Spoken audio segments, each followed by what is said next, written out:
All right, I'm ready to go, I think. Hi, I'm Dr. Kate Walker. Welcome to your Tuesday training. This is for Step It Up members, and you get to participate live, so that's awesome. If you are available on a Tuesday at noon, I know that's tough for people to wrangle sometimes. So if you're listening to me on a replay or in the car on a podcast, awesome for you because you're taking time out of your day because you want to do things a little bit better, hopefully. And today is an important one. Today is about getting your paperwork cleaned up before Q1. Now, Q1, quarter one, the new year, whatever it is you want to call it, 2024, I like to go through my paperwork actually, I like to go through it twice a year. Actually, I'm lying. I like to go through it every time there's a rules update. And y'all, there have been 3 rules updates this year alone. That's not uncommon. It's very common. And if you are a supervisor, then you have double work. So you're going to hear which paperwork to shape up. You're going to hear some new paperwork that I don't normally talk about. If you've been following me for a few years, you know I love to do paperwork cleanups. This is one I'm doing a little bit new today because of technology. And I'm going to show you a checklist. So I will screen share.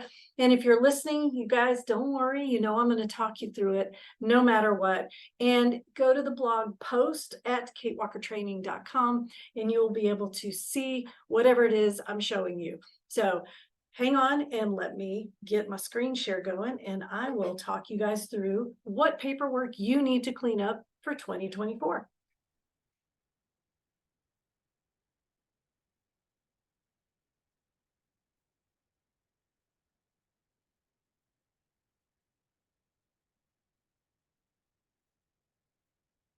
And actually, I'm going to go close the door to my office.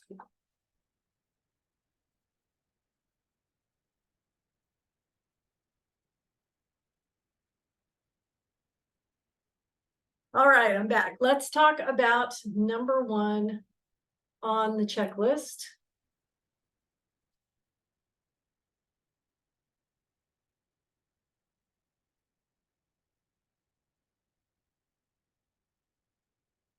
All right, so if you are listening to me, what I'm doing right now is I'm screen sharing a checklist, and I've called it Paperwork to Shape Up for the New Year, because you really should do it at minimum once a year. And I've divided it into 2 sections, actually 3 sections: HIPAA and state regulations, and website copy.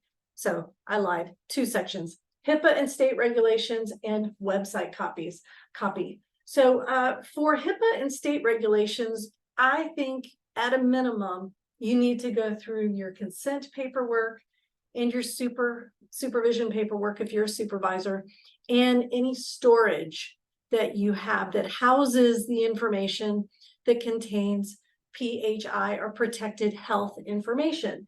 So going through consent paperwork at a very bare minimum, you want to make sure that you have updated to the latest rules regarding these things: services and fees, changes and cancel. Could you try again?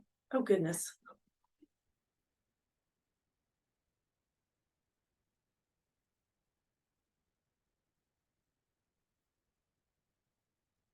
My iPad catches my S's and it calls Siri. It thinks I'm talking and I want Siri. It's so weird. So iPad, I'm just going to put it right here for a second.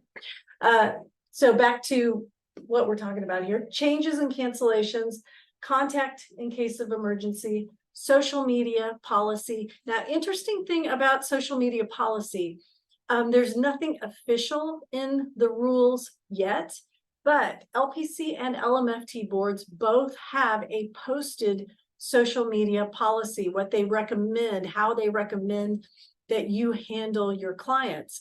And so I think that's a huge clue that we need to make sure that we do our very best to include that in our consent paperwork. So things like what you'll do if your client finds you on social media. I know there are a lot of counselors that avoid social media because they don't want to be found by clients, and I respect that. Oh my goodness. Other folks I know, counselors, you'll change your name on Facebook so that clients can't find you or they won't be able to recognize you. Great idea. but put something in your consent paperwork. This is the consent agreement between you and this brand new client who's signing up for therapy with you. So again, nothing really new in the rules about social media, but both boards have a policy. So go to BHEC website and check out that policy. Also check out Texas Counselors Creating Badass Businesses podcast episodes. We have an episode called Uh-oh, My Client Found Me on Social Media. So you have some strategies that you can incorporate immediately if you feel like your client is finding you on Facebook and that's not okay. But take the time right now during this period of, I know nobody's busy right now, right? It's only December, but take some time and go through and just make sure you have a social media policy and you talk through it with your brand new clients. I think I skipped one. Sorry, contact in case of emergency. Make sure you're covering how to contact you in case of emergency, whether you want to be contacted in case of emergency, and if you don't want to be contacted in case of emergency, what your client should be doing.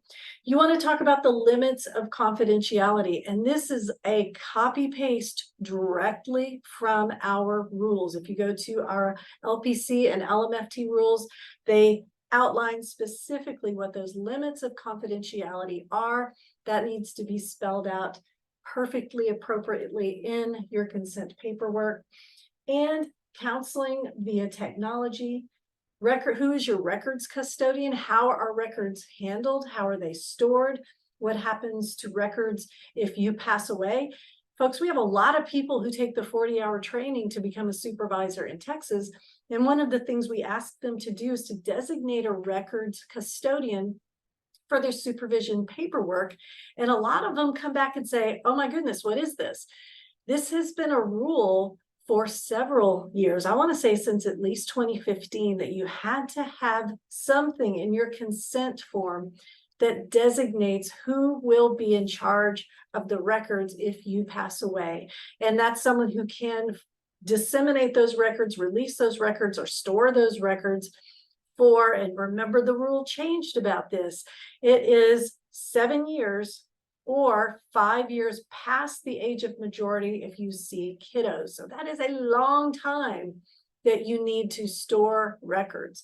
So you want to make sure you have that clearly stated in your consent form, how and who will be in charge of that. Minors and parents, you want to have a section if you see minors, how you will address things like confidentiality, the divorce decree, etc. And you need to check the contact information if your client files a complaint, wants to file a complaint against you. One of our rules is we have to have that clearly posted somewhere, and one of the options is to have it in your intake paperwork. And so in fact, I don't even think it's an option anymore. I think it has to be there. And it used to be like Department of Health and Human Services, Department of there have been a couple of departments contact information that we could have in this intake agreement, but now it must be BHEC contact information. Super easy to find. Just go to the BHEC website and you'll see it listed there. Make sure that's in your consent agreement that your client signed. So don't panic if you don't have this, it's okay. Just take a deep breath and set that as your intention for the new year, getting your head wrapped around what you need to do in Q1, quarter one, or that 2024 brand new year. So along with, and I'm looking over here at my list again, along with that information, you want to talk about you want to address your supervision paperwork. If you're a brand new supervisor, or perhaps you're taking the 40-hour training to become a supervisor, go through all of your templates, like that note template that you use to take supervision notes or that your supervisee uses. Make sure there's a section on there that includes a big old box where you discuss the rule. So your supervisee can write down which rule you discussed and why you discussed it. Make sure that you're also including, in addition to all of this paperwork that you're checking for yourself in your client practice, if you're supervising someone who has their own their own private practice, you want to go over all of this for them as well. You need to do an audit of their intake paperwork, all of the things we're talking about here that come in contact with client, any practice paperwork, because that's what it says in the rules. Their practice paperwork must meet a certain standard. So you need to go back to the rules and see what that standard is. And as their clinical supervisor, go back and check that.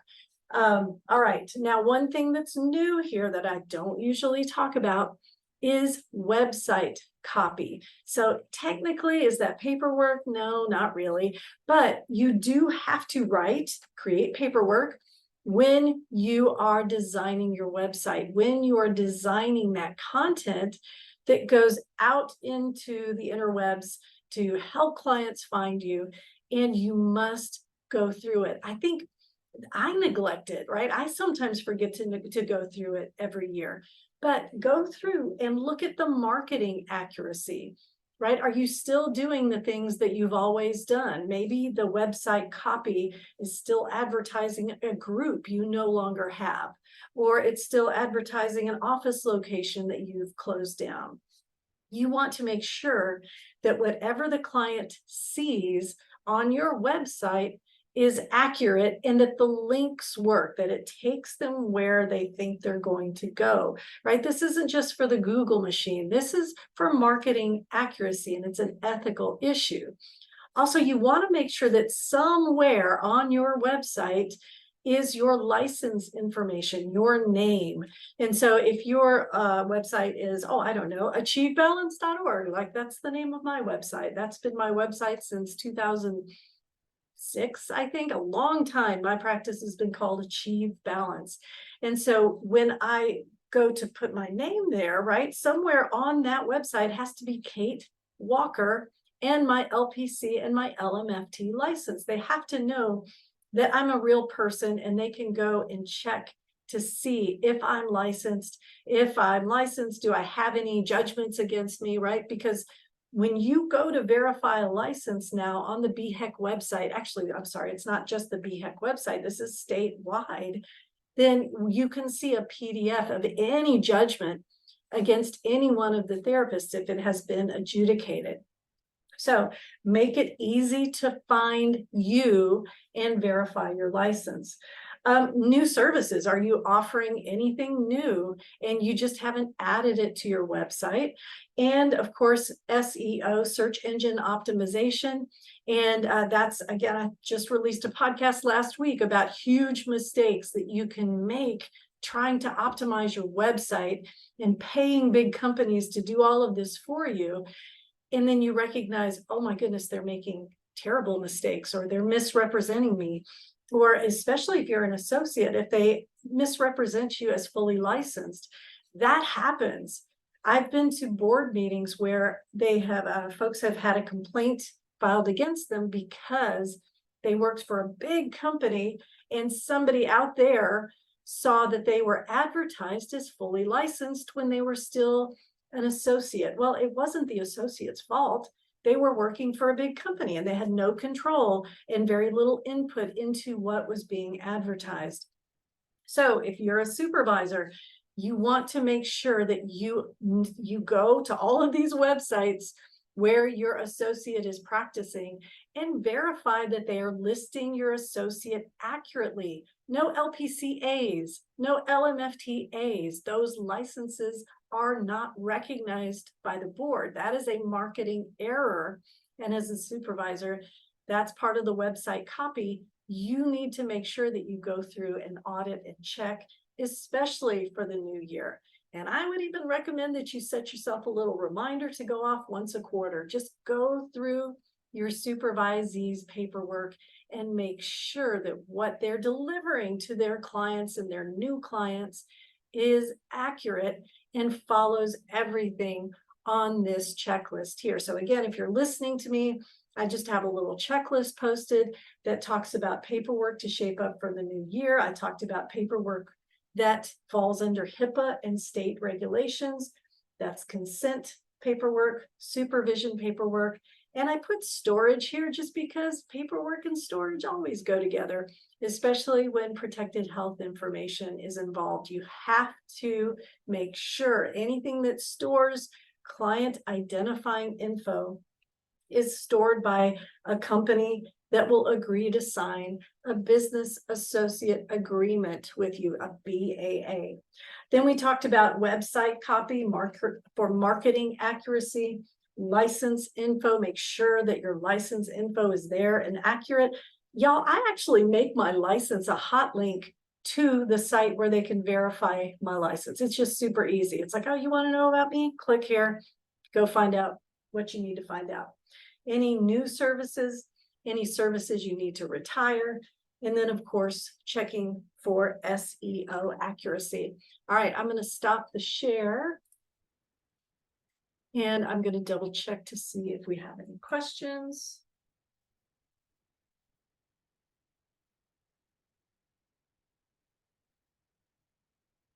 All right, does it look like we have questions yet? That's okay. So I'm going to actually talk about one more thing. And that is sharing paperwork for your supervisees that's not, it has nothing to do with client identifying information. In other words, it's storage that does not have to be HIPAA compliant. And I'm kind of proud of this one because I tried to make it as easy as possible for my supervisees to access. So I'm going to share the screen, but again, don't worry, I'm going to describe everything to you. And what you're looking at is a Dropbox folder, right? So you're looking at, this is just a file folder. And you'll see at the top are achieved balance, forms, and letters.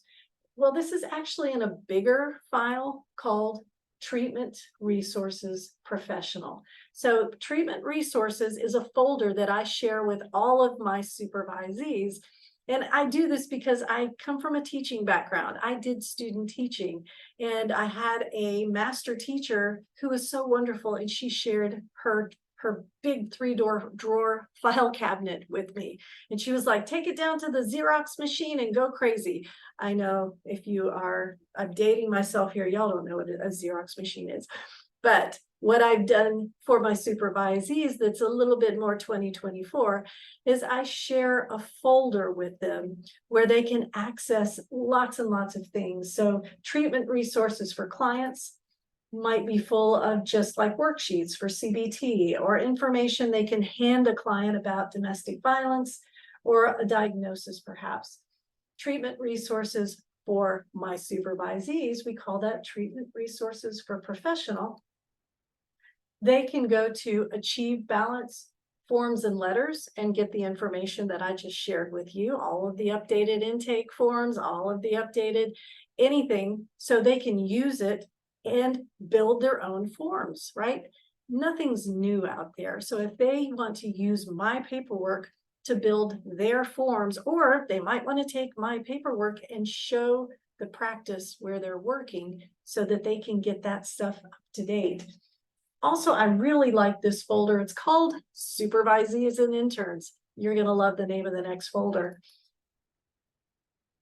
It's called Bring to Supervision Every Week. So if you're a supervisor, I highly encourage you to go in and edit, audit, take a look at the paperwork you want your supervisees to bring every week. I always wanted my supervisees to bring a notes template. I wanted them to make sure they had a spreadsheet where we track notes. I know I'm dating myself there too. Everybody else is using good time tracking apps. And then we had a list for a weekly review of clients. Now, I know that's getting into that area of protected health information, but remember, this folder just has the templates. It just has something that my supervisees could print and fill out, or they could download it into their own computers and fill it out that way. It really, I didn't care how they filled it out. So I'm going to stop the share. All right, I hope that gives you a good idea of paperwork that you need to get into shape before the new year. Remember, we've had 3 rules updates this year. If you're a Step It Up member, you have access to the 2023 Rules Review webinar replay. That was a 2-hour webinar I did at the end of September, where I went over all of the new rules that had come into existence during 2023. So take advantage of that. When you do a webinar replay, you'll see the hours, the continuing education hours are right there in the title. So it would be called 2023 Rules Review Webinar Replay 2CE. I know it's a super long title, but I want you to know what it is, and I don't want there to be any confusion. So take some time, watch the webinar and skip ahead, do what you got to do, and then sit down with your paperwork and get that stuff up to date before the new year hits. All right, if you have any questions, you know, you can tag me. You can tag me in the Step It Up group, or you can tag me in Texas Counselors Creating Badass Businesses, and I am happy to answer your questions. All right, thanks for watching. Thanks for listening. Thanks for taking the time and really making your career better. I know it's not easy, especially this time of year, to just sit down and focus on your practice, but you're doing it. So pat yourself on the back. I'm Dr. Kate Walker. Have a great day.